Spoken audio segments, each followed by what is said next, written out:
Good evening everybody. आज अभी इस वीडियो में हम बात करने जा रहे हैं अबाउट कंपाउंड नाउन कि कंपाउंड नाउन क्या होते हैं। बहुत सिंपल है कंपाउंड नाउन, बस इसे थोड़ा सा समझना होता है। दो शब्दों को, दो नाउन को मिलाकर जब एक वर्ड बनता है उसे हम, इस एक वर्ड को हम कंपाउंड नाउन कहते हैं। दो नाउन को मिलाकर जब एक वर्ड, दो noun means noun 1 and noun 2 को मिलाकर जब एक नया वर्ड बनता है नाउन 3, इस नाउन 3 को हम कंपाउंड नाउन कहते हैं। जैसे कि एग्जाम्पल देखते हैं, फुट एंड बॉल मिलाकर बन जाती है फुटबॉल। ये एक नया ही नाउन है, इसका इन दोनों नाउन से कोई लेना देना नहीं, ये तीसरे प्रकार का नाउन क्रिएट हो गया। अब हमें ये समझना है कि क्या ये सिंगुलर में आता है। बिल्कुल, फुट सिंगुलर है, बॉल भी सिंगुलर है, तो आपका ये फुटबॉल भी सिंगुलर होगा। लेकिन क्या होता है आगे चलकर, ये जो फुट होता है ये इसका प्लूरल जो है वो फीट होता है, और जो बॉल है वो बॉल्स हो जाता है। तो फीट बॉल्स जैसी कोई चीज नहीं होती, तो ये गलत हो जाता है। क्योंकि ये गलत हो जाता है तो इसके लिए एक स्पेशल रूल बना है। क्या बोलते हैं वो रूल में? ये बोलते हैं कि ये जो आपका पहला नाउन है, जब वो दूसरे नाउन से अटैच होगा तो ये पहला नाउन एडजेक्टिव की तरह काम करेगा, जिसका कोई प्लूरल नहीं होता। मैं फिर से बता रही हूं, जब पहला नाउन दूसरे नाउन के साथ जुड़कर तीसरा नाउन बनाता है तो वो पहला नाउन एडजेक्टिव की तरह काम करता है, जिसका कोई प्लूरल नहीं होता। यानी कि पहले नाउन की फॉर्म हम नहीं चेंज करेंगे, बल्कि दूसरे नाउन की फॉर्म चेंज कर हम जो तीसरा नाउन बनाते हैं उसके अंदर पहले नाउन की फॉर्म नहीं चेंज होती, सिर्फ दूसरे फॉर्म को प्लूरल में कन्वर्ट कर हम उसको प्लूरल बना देते हैं। यानी फुट का फुट रहेगा, बॉल्स हो जाएगा, तो हम इस थर्ड नाउन का जब प्लूरल निकालेंगे तो वो फुटबॉल्स निकल के आएगा। This is rule number 1। I hope ये रूल समझ में आ गया सबको कि दिस इज रूल नंबर 1। अब हम नेक्स्ट पे चलते हैं, जो हमारा सेकेंड रूल कहता है। सेकेंड रूल क्या कहता है? बहुत सिंपल रूल है, ये आप प्लीज नोट करते जाइए कि नाउन 1 और नाउन 2 मेक्स नाउन 3, ये हमें मालूम है। लेकिन जब ये नाउन 1 से आगे यहां न्यूमेरिक लग जाता है, कोई भी नंबर लग जाता है कि जिसकी फॉर्म जो है प्लूरल फॉर्म है, अगर वो नंबर इससे पहले लग गया है किसी भी पॉइंट पे, तो नाउन 1 जो है वो सिंगुलर ही रहेगा और नाउन 2 जो है वो प्लूरल फॉर्म में कन्वर्ट हो जाएगा। जैसे कि अगर मैं बोलूं 1000, अब 1000 के बाद यहां पे रुपीज आ गया। यहां न्यूमेरिक लगने की वजह से नाउन 1 जो है वो सिंगुलर रहा, लेकिन नाउन 2 प्लूरल बन जाता है। आपको ये बात ध्यान में रखनी है कि नाउन 1 जो आपका सिंगुलर रहता है, यहाँ पे आपका जो ये 1000 है ये एडजेक्टिव की तरह काम कर रहा है, और ये आपका नाउन 2 जो है वो रुपीज प्लूरल नाउन की तरह काम कर रहा है। This is rule number 2। जैसे हम कह सकते हैं 6 डजन एग्स, तो यहाँ पे हम डजन का डजन्स नहीं बनाएंगे, डजन ही रहेगा, लेकिन एग का एग्स बना देंगे। डजन यहाँ पे एडजेक्टिव की तरह काम कर रहा है, इसलिए वो डजन ही रहेगा। This was rule number 2। Next is rule number 3। This is important, आप ध्यान से इसको नोट डाउन कीजिए।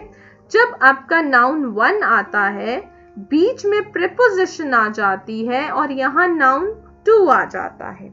नाउन 1 के बीच में प्रीपोजिशन आ गई और नाउन 2 आ गया, इससे पहले आपका न्यूमेरिक आ गया, तो ये अपने आप में सेंटेंस रॉन्ग हो जाता है, ये करेक्ट नहीं रहता।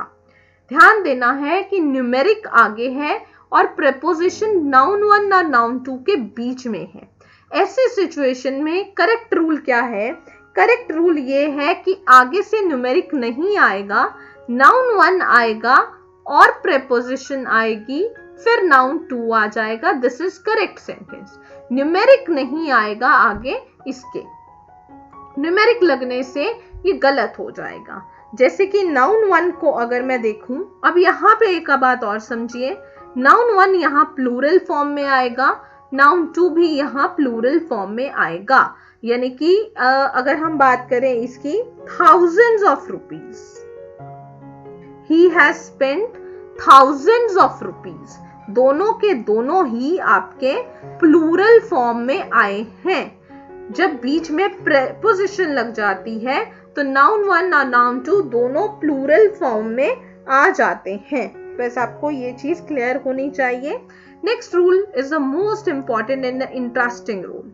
इसको मेरे को पढ़ा के भी बहुत मजा आता है। दिस इज रूल नंबर 4, बहुत इंटरेस्टिंग है। आप ये देखिए, ये एक बड़ा सर्कल है, इसके बीच में एक छोटा सर्कल है। अब ये जो छोटा सर्कल है, ये स्मॉल जो है, ये बड़े का लार्ज का पार्ट है, ये इसका हिस्सा है। अगर लार्ज को खत्म कर दिया जाए तो स्मॉल भी खत्म हो जाता है। तो यानी कि स्मॉल जो है वो इस बड़े का हिस्सा है। अब मैं आपको एक बताती हूँ, एक सेंटेंस से बताती हूँ। मान लीजिए लिखा है द पब्लिक एटीट्यूड, बहुत सिंपल सेंटेंस है। The public attitude is not in favour of BJP. मान लो ये है, ये इस तरह का सेंटेंस है। The public attitude is not in favour of BJP. अब यहाँ पे यहाँ पब्लिक है, यहाँ एटीट्यूड है।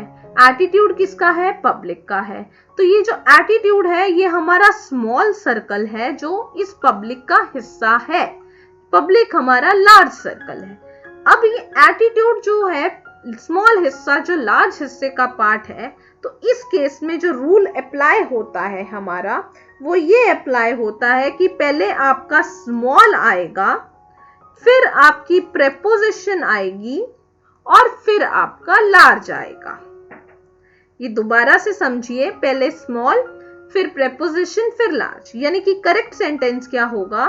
The attitude of public is not in favour of BJP. ये करेक्ट सेंटेंस होगा। ये इसी सेंटेंस में अगर आपको याद हो, हमने कलेक्टिव नाउन के केस में करा था, one of the students, if you remember that, one of the students who are dash dash dash, वो किया था।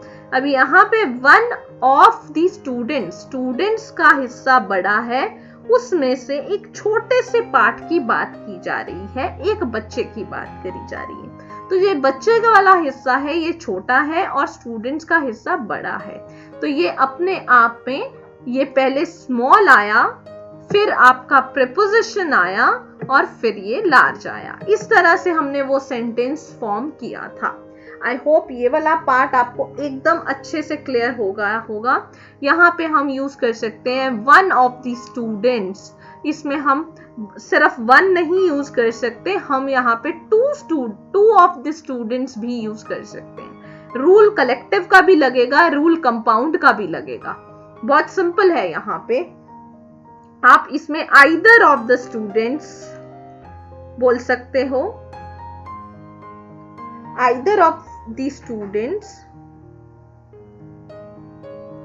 नाइदर ऑफ द स्टूडेंट्स या नन ऑफ द स्टूडेंट्स, कुछ भी बोल सकते हो, क्योंकि ये स्मॉलर पार्ट है। Students is a larger part जिसकी आप बात कर रहे हो। सो इस तरीके से हम इसके नाउन्स के कंपाउंड एंड कलेक्टिव के रूल्स को फॉलो करते हैं। आई थिंक अभी आपको बहुत अच्छे से क्लियर हो चुका होगा कि हमने क्यों, कब, किस लिए, कौन सी चीज को यूज किया।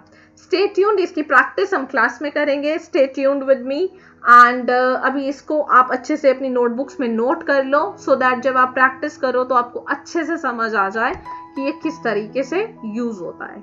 See you in the class. Take care. Class is on Friday, 5:45 PM. Remember that. The link will be shared on WhatsApp group. आप tuned रहिए. Thank you so much.